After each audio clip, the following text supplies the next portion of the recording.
O apóstolo Paulo, em suas cartas do Novo Testamento, especialmente em Romanos e Gálatas, desenvolve uma profunda reflexão sobre a luta interna do ser humano, frequentemente representada como uma tensão entre a carne, sarx em grego, e o espírito, pneuma. Embora o termo soma, corpo, também apareça, a contraposição principal é entre sarx, carne, natureza caída, e pneuma, espírito, vida guiada por Deus. Em Romanos 7, 14 e 25, Paulo descreve essa luta de forma dramática e existencial.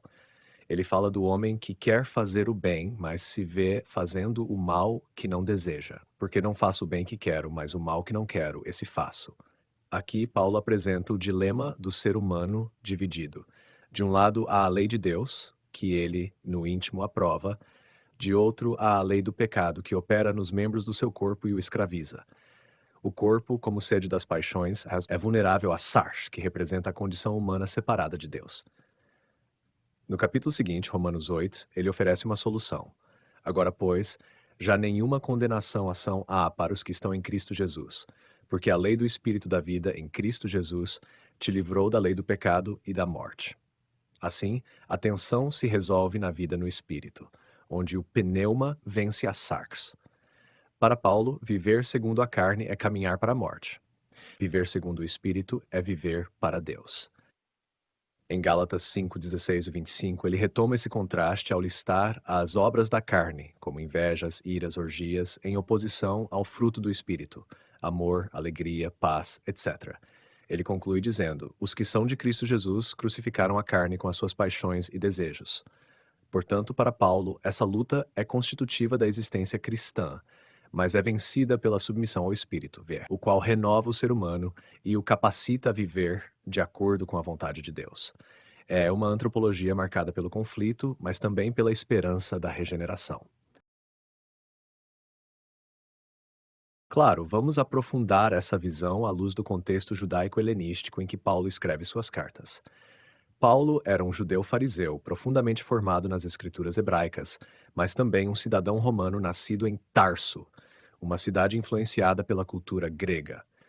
Isso significa que sua visão antropológica, ou seja, sua visão sobre o ser humano, é moldada tanto por elementos do pensamento judaico quanto por conceitos do mundo greco-romano. A antropologia judaica. No pensamento hebraico tradicional, o ser humano é uma unidade psicofísica, ou seja, corpo, alma e espírito não são vistos como partes separadas, mas como aspectos interligados de uma única existência. Não havia, originalmente, um dualismo radical entre corpo e alma como no pensamento platônico. O termo carne, bazar em hebraico, não era algo necessariamente negativo, mas indicava a condição frágil e mortal do homem.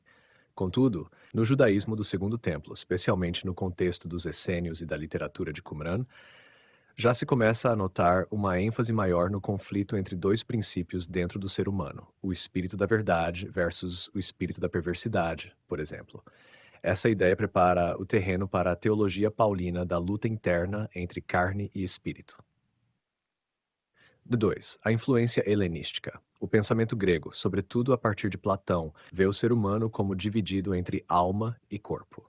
A alma é eterna e racional, enquanto o corpo é transitório, terreno e frequentemente um obstáculo ao verdadeiro conhecimento e à virtude.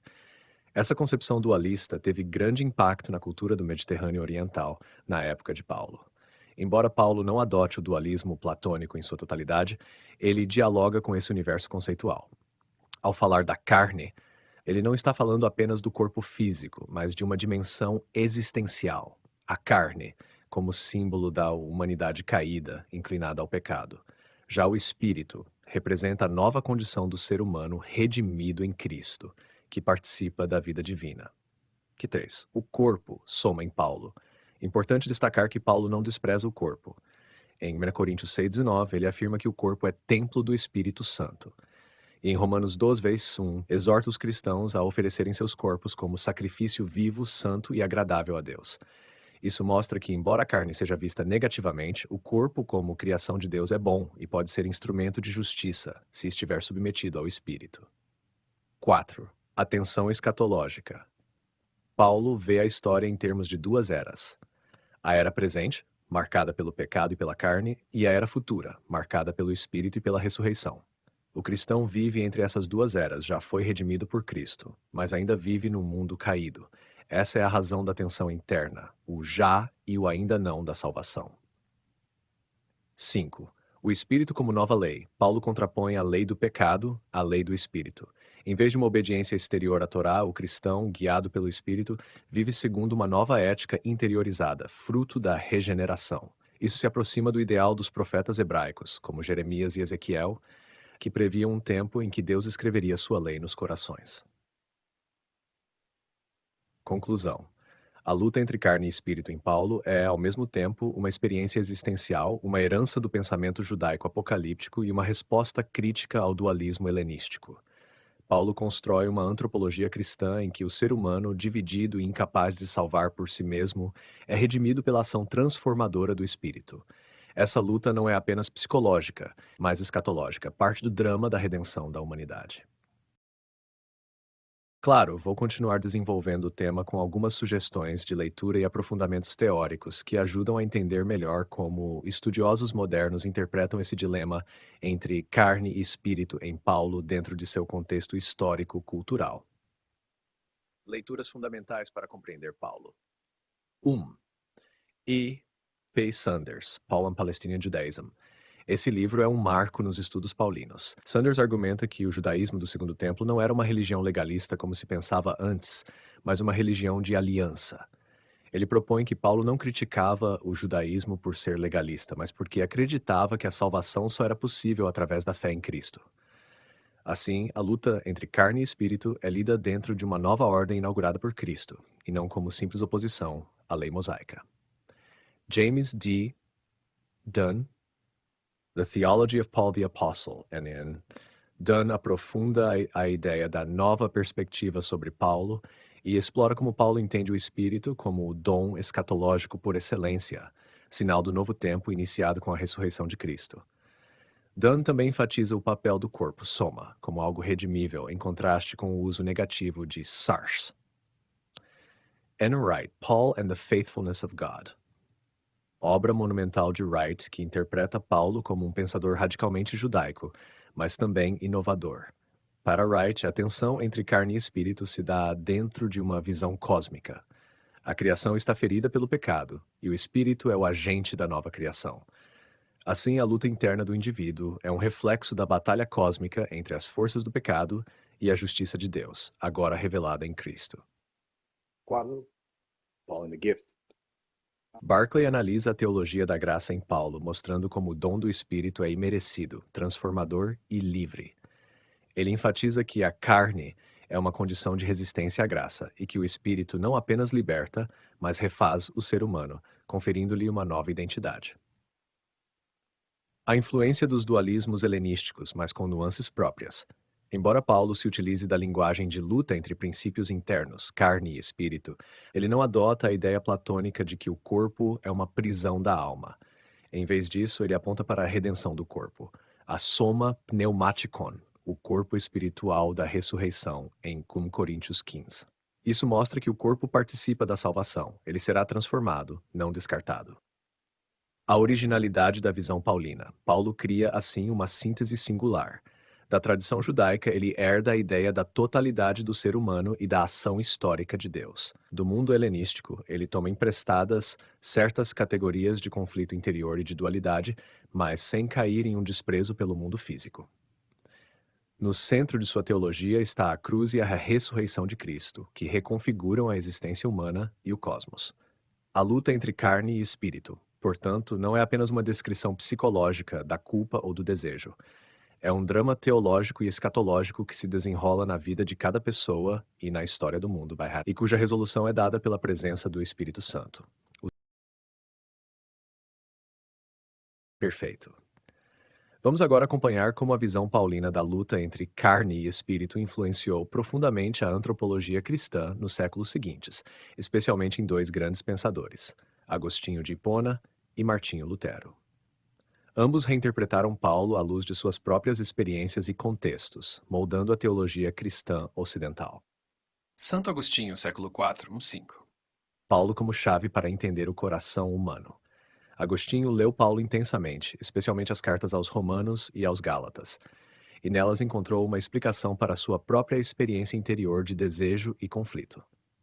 Antes de sua conversão, Agostinho esteve imerso no maniqueísmo, uma doutrina que via o mundo como dividido entre dois princípios eternos, o bem e o mal, luz e trevas, alma e corpo.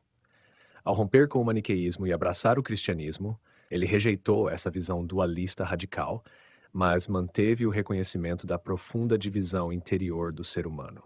Inspirado por Romanos 7, Agostinho elaborou sua doutrina do pecado original. Segundo ele, a natureza humana foi profundamente corrompida pela queda de Adão. Todos nascem com uma inclinação ao mal, o que ele chama de concupiscência, uma desordem dos desejos. Essa concupiscência, para Agostinho, é o que Paulo chama de carne. A solução, como em Paulo, vem da graça de Deus, que age no ser humano através do Espírito. Para Agostinho, sem essa graça, ninguém pode sequer querer o bem de verdade. A liberdade humana, portanto, não é autônoma, mas redimida por Deus. Influência de Agostinho.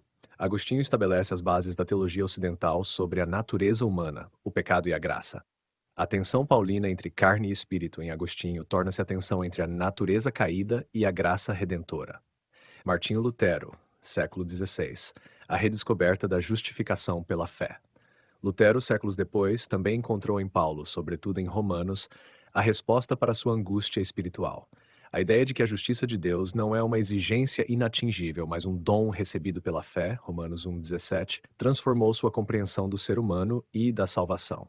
Para Lutero, a luta entre carne e espírito é permanente, mesmo no cristão já salvo. Ele afirma que o ser humano é ao mesmo tempo justificado e pecador, simul iustus et peccator. Isso significa que, mesmo tendo recebido a justiça de Cristo pela fé, o cristão continua lutando contra a carne. Aqui, o espírito não erradica a carne, mas a mantém subjugada.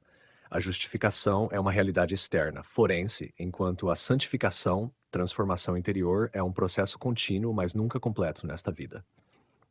Diferença em relação a Agostinho. Enquanto Agostinho via a graça como algo que realmente transforma o coração, graça medicinal, Lutero acentua que a justiça do cristão vem de fora, é imputada, não infundida. A antropologia paulina da luta interior, portanto, se torna em Lutero uma explicação para a permanente dependência da graça e da palavra. Síntese. Um legado duradouro. Tanto Agostinho quanto Lutero reinterpretam Paulo em diálogo com suas próprias crises espirituais e com os debates teológicos de seus tempos. Mas em ambos permanece a essência da visão paulina.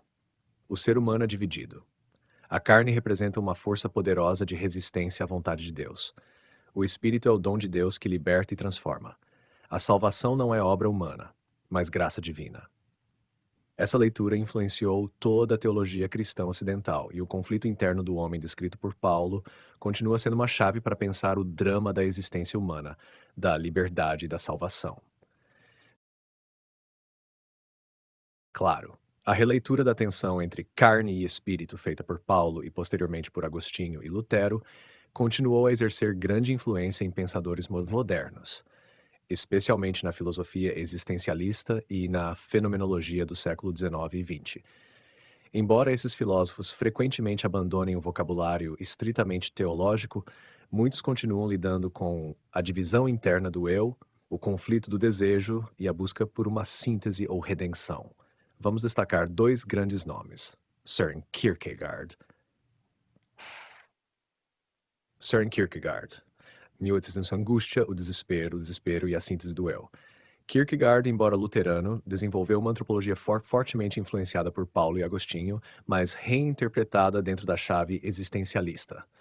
Para ele, o ser humano é uma síntese de opostos, finito e infinito, temporal e eterno, necessidade e liberdade. A pessoa não é simplesmente uma soma dessas partes, mas uma relação que se relaciona consigo mesma diante de Deus. Quando essa relação está em desequilíbrio, surge o desespero, que é a forma existencial da carne em Paulo. Esse desespero é mais do que sofrimento psicológico. É o sintoma de uma desconexão entre o eu e seu fundamento último, que é Deus. É a tentativa de viver segundo o próprio desejo, evitando o peso da responsabilidade espiritual. Aqui ecoa a lei do pecado que habita em mim, Romanos 7. A salvação ou redenção, em Kierkegaard, não é uma conquista racional, mas uma escolha existencial pela fé. A fé é um salto, uma entrega ao paradoxo divino, cuja figura máxima é Cristo. A luta interior, portanto, não é resolvida por um esforço ético ou racional, mas por uma entrega radical ao transcendente. A hermenêutica do eu dividido. Ricoeur, filósofo francês, também lê profundamente Paulo, Agostinho e Freud.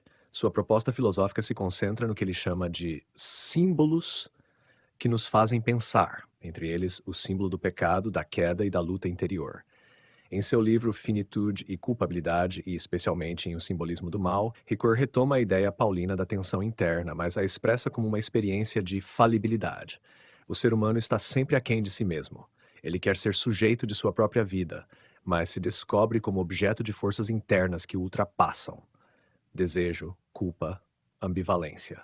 Influenciado por Freud, Ricoeur chama essa realidade de paradoxo da vontade. Querer o bem e não conseguir realizá-lo, exatamente como Paulo descreve em Romanos 7. No entanto, Ricoeur evita tanto o determinismo psicanalítico quanto o dogmatismo religioso. Ele propõe uma hermenêutica do sujeito, ou seja, um caminho de interpretação de si mesmo, onde a narrativa, o reconhecimento e o perdão desempenham um papel central. Para ele, o espírito, se ainda for pensado teologicamente, é a possibilidade de reconfiguração do eu pela linguagem, pelo amor, pela escuta. A luta entre carne e espírito torna-se então uma tensão entre o eu dado, histórico ferido, e o eu possível, reconciliado e ético. Conclusão da teologia à antropologia profunda. Esses filósofos deslocam a linguagem da teologia paulina para o campo da existência, da psique e da hermenêutica. Mas o dilema permanece essencialmente o mesmo. O ser humano é dividido em seu próprio interior. Ele experimenta o conflito entre o que é e o que deseja ser. A solução não vem de uma técnica ou de um cálculo, mas de um ato de fé, reconciliação ou escuta. A carne, em linguagem moderna, pode ser vista como a estrutura do desejo desordenado, da angústia existencial, da alienação. O espírito aparece como chamado à responsabilidade, à escuta do outro, à abertura ao transcendente ou à reconstrução narrativa do eu. Com muito prazer. A tradição mística medieval influenciou fortemente diversos pensadores e escritores cristãos do século XX e XXI, que, embora imersos em contextos modernos, seculares e muitas vezes filosóficos, mantiveram viva a experiência paulina da luta interior entre carne e espírito, agora muitas vezes reformulada como tensão entre ego e graça, mundo e transcendência, ruído e silêncio. Destacarei aqui 3 figuras profundamente marcadas por essa linhagem: Simone Weil, Thomas Merton e Edith Stein, Santa Teresa Benedita da Cruz. Monnoye, 1943. A carne como gravidade, o espírito como graça. Filósofa e mística francesa, uma pensadora singular. Vivia a tensão entre o desejo radical de Deus e a resistência do mundo, o que ela chamou de gravidade. Influenciada por Platão, pelos evangelhos, por Paulo e pelos místicos, ela compreendia a existência como marcada por 2 forças: a gravidade, que nos puxa para o egoísmo, o sofrimento, a necessidade, e que corresponde à carne, e a graça, que desce como dom imerecido e nos permite desaparecer em Deus, o Espírito. Ela dizia que a graça enche apenas os vazios e ela só pode entrar onde há um espaço livre. Essa ideia ressoa diretamente com o mestre Eckhart e João da Cruz. Para Weil, a luta entre carne e espírito se vence não com força de vontade, mas com atenção pura, com o esvaziamento de si. Deus não vem onde há ego, e sim onde há espaço. O espírito, portanto, é a força que permite esse esvaziamento amoroso, silencioso, receptivo. Thomas Merton, o eu falso e o eu verdadeiro. Merton foi um monge trapista norte-americano, poeta, ensaísta e profundo leitor da mística medieval e oriental. Ele traduziu a luta entre carne e espírito para os termos da psicologia espiritual moderna, o conflito entre o falso eu e o verdadeiro eu. O falso eu é o eu construído, o eu da aparência, do desejo de controle, da separação. Ele é análogo à carne paulina, é o centro da resistência à graça. O verdadeiro eu, por outro lado, é o eu oculto em Deus, que só se revela quando o ego se cala. Merton dizia: para me encontrar, devo me perder. Para viver, devo morrer. Isso ecoa diretamente Gálatas 2:20. Já não sou eu quem vive, mas Cristo vive em mim. A vida espiritual é, para ele, o processo pelo qual o Espírito Santo desmonta cuidadosamente o falso eu, até que reste apenas a verdade do ser em Deus. É uma morte interior, dolorosa, mas libertadora. Steingen 52. O espírito como princípio da interioridade plena. Edith Stein, filósofa judia convertida ao catolicismo e morta em Auschwitz, era discípula de Husserl e influenciada por Tomás de Aquino e Teresa de Ávila. Sua obra une fenomenologia e mística cristã com rara profundidade. Para ela, o ser humano é essencialmente uma abertura para o eterno. A carne aqui é a alma presa a si mesma, as imagens e a finitude. O espírito é a faculdade da alma que permite a transcendência, o acesso à verdade, a comunhão a Deus. Edith descreve o Espírito Santo como aquele que habita a alma e a eleva. Ele é ao mesmo tempo luz, amor e presença silenciosa. Quanto mais a alma se interioriza em recolhimento, em contemplação, mais o espírito a transforma. É Teresa de Ávila lida pela lente da filosofia contemporânea. Síntese. A carne e o espírito, agora como profundidade do ser. Nesses autores contemporâneos, a luta entre carne e espírito já não é lida apenas nos termos morais tradicionais, mas como conflito entre superficialidade e profundidade, entre ego e presença, entre controle e abandono, entre ruído e silêncio, entre autoconstrução e receptividade à graça. O espírito se torna o princípio da verdadeira liberdade interior, o fogo que transforma, esvazia, purifica e revela o eu real, aquele que está escondido com Cristo em Deus. Colossenses 3.